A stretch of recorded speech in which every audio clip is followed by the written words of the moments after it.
Pierce, and I will be presiding over the trial of State of Nita versus Henry Dean.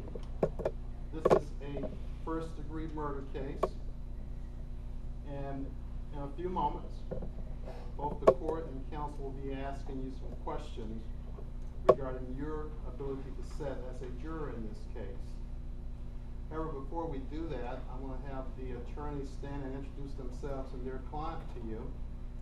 And then after that, we will proceed what we refer to as Voir Dire, or just speak the truth.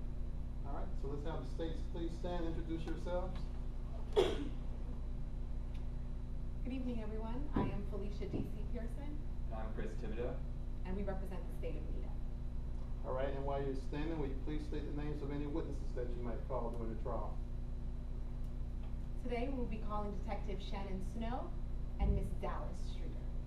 All right, prospective members of the jury, do you know either of the attorneys or any of the witnesses that may be called to testify in this case? If so, please raise your hand. All right, very well, you may have a seat. All right, defense counsel, you may proceed. Please state your names and the names of any witnesses that you may call during the trial. Good evening, I'm Anisha Patel. And I'm Julie Redkay. And we represent the defendant, Henry Dean.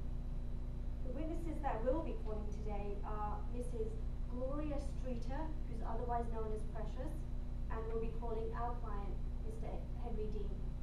All right, members of the jury, prospective jury, do you know any of the attorneys or any of the witnesses that may be called during the trial? All right, very well, you may have a seat. All right, do any of you folks have an opinion or belief that just due to the nature of this trial, you would not be able to serve as a fair and impartial juror on this case? If you do, please raise your hand. All right, the court would note no hands are raised. And finally, can you all agree to keep an open mind, not form any definite or fixed opinion about the merits of the case until you've heard all the evidence, the arguments of the attorneys, and instructions on the law from the court? If you can, please raise your hand. If you can, please raise your hand. All right, thank you. These questions don't get too much easier than that. All right, state, you may inquire. Permission to move the podium, Your Honor?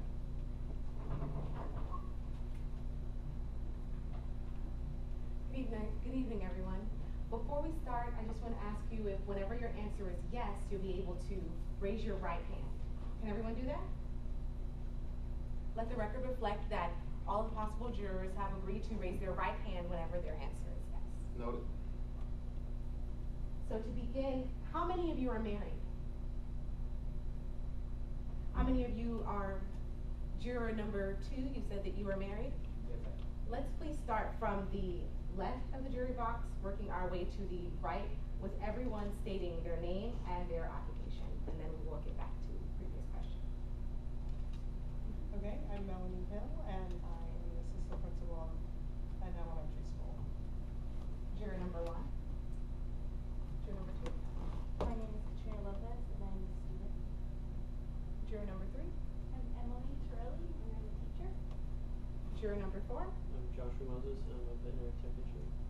Juror number 5. My name is Hugh Lay, spelled L-E, an engineer by training and a law student. Juror number 6. My name is Roland Senholz. I'm a video game designer. Juror number 7. My name is Jennifer Alien, and I'm a chef. Juror number 8. I'm Stevie Irwin, and I'm a reptile trainer. Juror number 9. My name is Tyler Payne. I'm the Director of Business Development for a manufacturing company. Juror number 10. My name is Mark Mogul, and I'm a financial analyst. Juror number 11. My name is Danielle Wilson, and I'm a patient care technician at a local hospital. And juror number 12. My name is Kathleen Brewer. I'm a dressmaker. So going back to our previous question, I believe that juror number 5 was the only juror that answered that he is currently married. Is that correct?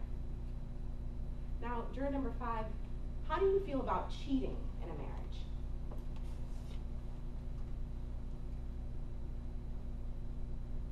It's a hard question to answer in such a short context. Well, do you believe that a marriage should be 100% faithful, or that there's some leeway in that? Normally, yes, should be 100% faithful.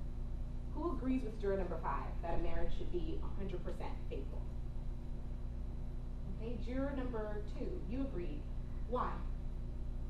Because that is the reason to get married, is to be with one other person. Do any of you disagree with juror number 2's reason? Next, how many of you either have a close friend or family member or have ever yourself had a bad experience with a police officer? How many of you have had good experiences with police officers? Juror number 3, could you elaborate just a little bit on maybe one of your experiences and how it made you feel? We have an officer at our school that's assigned to our school that I work at, and he's there to build a relationship with the kids and the community, so it's a good experience. And so all of you agree with juror number 3. You've had typically good experiences with police officers. Now, as the prosecution, we have to prove our case beyond a reasonable doubt. So we're going to talk for a second about what reasonable doubt is. Is there any of you that think you know what reasonable doubt means?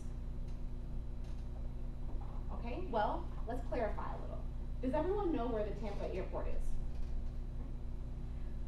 So let's say I were to tell you that I walked from Stetson Law School to the Tampa airport. Is that possible? It's possible, right? You agree with me? It's possible, juror number 7? Now, juror number 7, is it reasonable for me to walk from Stetson Law School to the airport? Why not? It's a long way. How many of you agree with juror number 7? And that, jurors, is exactly what reasonable doubt is. A possible doubt is something that could possibly happen, like me actually walking from here to the airport. But a reasonable doubt is something that is reasonable, something that could reasonably happen. That's the explanation for what reasonable doubt is. Thank you. No further questions or comments? All right, thank you. Ms. Mendes, you may inquire. May I move the podium? You may.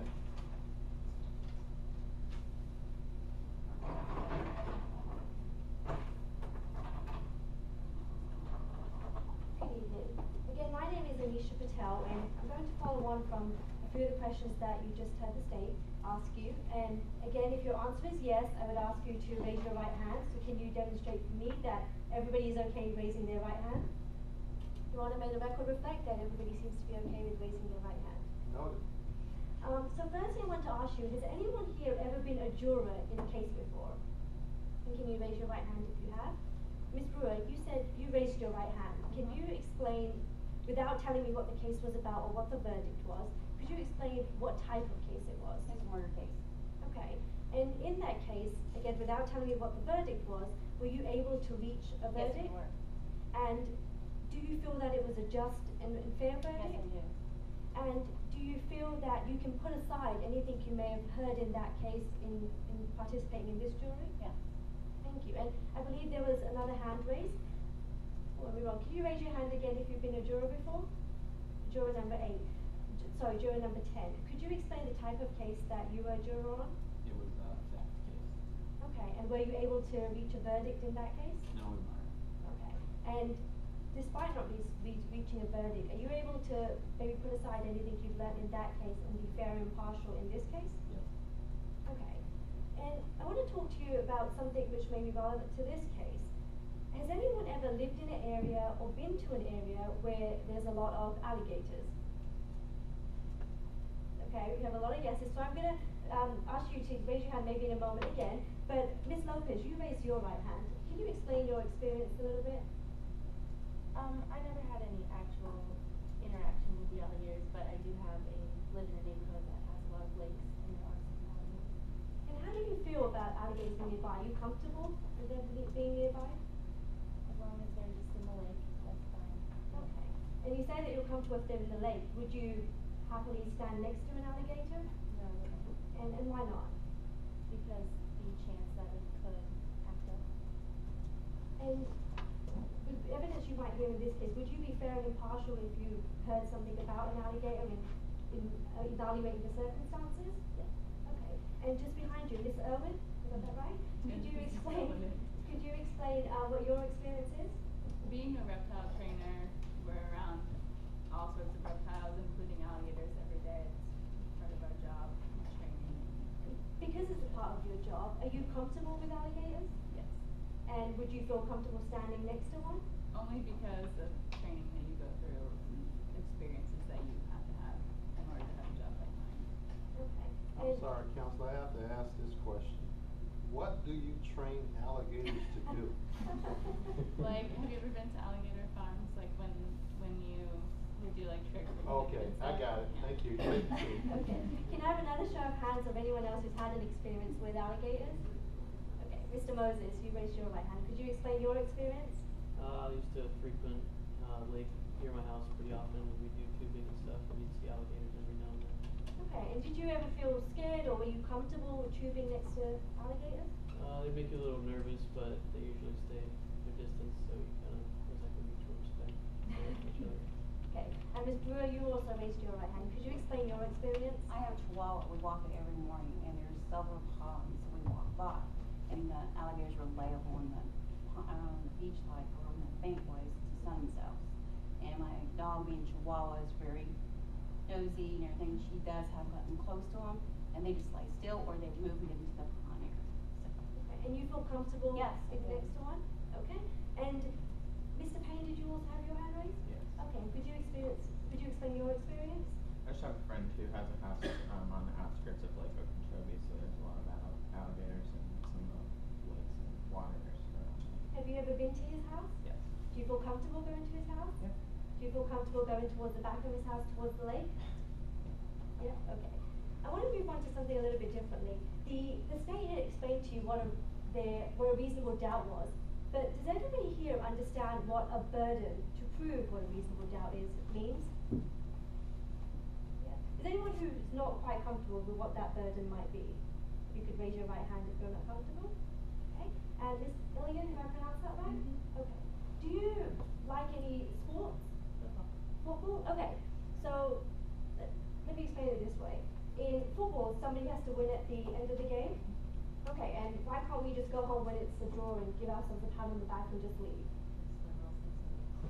Okay, exactly. So the way I'm going to explain to you is that as the defense, I don't have to score a touchdown. I don't even have to kick the ball. I don't have to kick a field goal. I can just stay there and see what happens. But as the state, they have the burden to prove the case beyond a reasonable doubt. And that means that they have to go and get that touchdown. They have to go and get that kick. And if they don't get those points, then they haven't proved their case. They haven't proved their burden in that case. Does that make sense? Does anybody else have any difficulty understanding what that burden might be? No? Your Honor, I have no further questions. All right, thank you. I'll give counsel a few moments to discuss any potential challenges, and then we'll proceed.